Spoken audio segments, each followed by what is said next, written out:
Vous avez un site internet et vous cherchez à le faire connaître, vous n'êtes pas le seul dans ce cas. Mais alors, comment s'y prendre? Bonjour, c'est Mathieu Verne de la chaîne Référence SEO et je vais vous présenter les 5 catégories de web marketing qui sont les plus importantes à mon sens, vraiment les principales. Selon moi, un business sur internet devrait intégrer au moins 3 des 5 catégories de web marketing dont je vais vous parler dans sa stratégie de marketing digital. Et oui, parce qu'on dit qu'une stratégie web marketing est multicanal aujourd'hui. Donc ça veut dire que vous utilisez plusieurs canaux pour toucher les personnes qui font partie de votre cible marketing. Donc pour chacune des 5 catégories, je vais vous expliquer en quoi ça consiste, quels sont leurs principaux avantages et leurs principaux inconvénients. Ça vous dit? Allez, si c'est le cas, mettez un pouce bleu sous la vidéo et c'est parti! 1. Le référencement naturel. SEO, Search Engine Optimization. Le référencement naturel ou SEO, Search Engine Optimization en anglais. Je ne pouvais bien sûr pas vous parler de web marketing sans vous parler de référencement naturel. Vous savez que c'est mon arme web marketing préférée. Bon, je ne vous parle pas uniquement de référencement parce que j'adore ça, mais c'est surtout que c'est une des stratégies les plus redoutables, les plus intéressantes sur Internet pour gagner du trafic. Alors le SEO, qu'on appelle référencement naturel ou encore référencement organique, ça consiste en fait à attirer du trafic parce qu'on apparaît dans les pages de résultats de Google quand quelqu'un tape un mot-clé. Mais sans payer Google, c'est pour ça qu'on parle de référencement naturel et non pas de référencement payant avec lequel on apparaît dans les résultats sponsorisés de Google. C'est donc Google lui-même qui va décider, après un calcul puissant de son algorithme, s'il doit positionner votre page le plus haut ou pas des résultats de recherche quand quelqu'un tape un mot-clé. Et l'algorithme fait ça en fonction de la pertinence qu'il détecte notamment. En fait, l'objectif de Google est vraiment de proposer à un internaute qui pose une question dans son moteur de recherche le résultat le plus pertinent. Et c'est vraiment cette pertinence qui fait de Google le moteur numéro 1 aujourd'hui. Donc si Google propose votre résultat à quelqu'un qui tape une requête liée à votre thématique, c'est bingo pour vous. Et sinon, c'est dommage, ça veut dire qu'un concurrent est passé devant vous et va récupérer ce trafic. Alors l'intérêt principal, il est très clair, c'est que ce sont vos prospects qui viennent à vous quand ils en ressentent le besoin en faisant eux-mêmes une recherche. Le rêve quoi. L'inconvénient principal, c'est que c'est long, il faut être patient parce que se hisser en première position ou sur la première page de Google est un processus qui est long. 2. La publicité payante, SEA, Search Engine Advertising. Alors on va parler désormais de publicité payante. Le principe est de créer une publicité qui va être affichée sur les supports qu'on va sélectionner. Sur Google, ce sont donc les encarts sponsorisés qui apparaissent. Mais on peut également retrouver des publicités sur Facebook, LinkedIn, Instagram sous la forme de posts sponsorisés. YouTube en affiche également en début de vidéo, on appelle ça le pré-roll, ou alors au cours de la vidéo, ou même dans ses pages de résultats de recherche. En fait, chaque régie publicitaire a ses propres formats de diffusion et ses propres règles de fonctionnement. À vous de vous adapter en fonction de là où se trouve votre cible. Le principal avantage, c'est le fait que vous pouvez lancer des publicités très rapidement et du coup, vous allez attirer du trafic sur votre site très vite. Au niveau des inconvénients principaux, j'en citerai 2. Le coût, et oui, parce que toute la difficulté est d'être rentable. Pour 1 euro investi, de récupérer plus d'1 euro. Et autant c'est facile de faire ce calcul sur le papier, autant dans la réalité, les choses sont beaucoup plus corsées que ce qu'il n'apparaît. Et oui, parce que vous payez en fait avec un système d'enchères pour apparaître. Donc plus il y a d'annonceurs, donc de concurrence, plus le prix pour apparaître va être élevé. Donc finalement, si vous voulez apparaître plus souvent, il va falloir payer de plus en plus cher pour un visiteur. Il faut donc trouver le bon équilibre pour être rentable. Le deuxième inconvénient, c'est que c'est une méthode qui peut paraître très intrusive. Et oui, parce que les personnes vont voir votre pub venir et revenir, etc.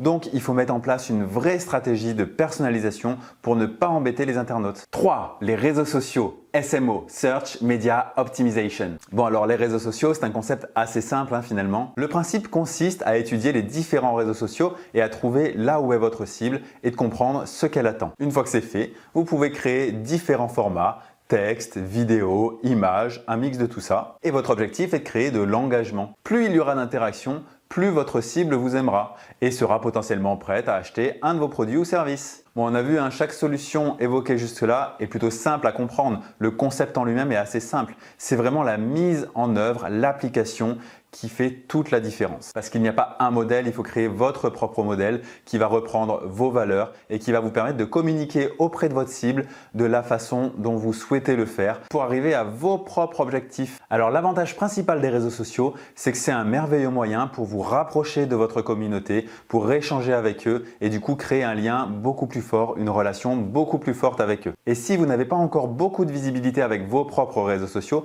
rien ne vous empêche de faire appel à des influenceurs pour qu'ils communiquent sur votre marque et vous fassent connaître davantage. L'inconvénient principal, c'est pour moi l'addiction aux réseaux sociaux. Alors, c'est reconnu, l'objectif principal des plateformes de réseaux sociaux est que vous restiez le plus longtemps sur leur plateforme. C'est comme ça qu'ils gagnent de l'argent. Et pour ça, ils ont développé un système de like, par exemple, qui va vous faire sécréter des hormones comme la sérotonine, la dopamine, qui sont les hormones du plaisir, du bonheur. Et en fait, vous allez devenir accro à ces réseaux-là et passer beaucoup plus de temps que ce que vous souhaitiez à la base. Je pense que n'importe quelle personne derrière cette vidéo comprend ce que je veux dire et s'est déjà fait avoir une fois au moins en restant beaucoup plus longtemps que ce qu'il était prévu derrière les réseaux sociaux. Donc attention! Deuxième inconvénient majeur, c'est que vous êtes dépendant de ces plateformes et donc elles peuvent changer leurs règles du jour au lendemain et vous serez obligé de les suivre. Rappelons-nous que lorsqu'on met un post sur notre page Facebook, les personnes qui sont fans de notre page sont très peu nombreuses à le voir aujourd'hui. On parle de la portée organique, naturelle, un peu comme sur Google.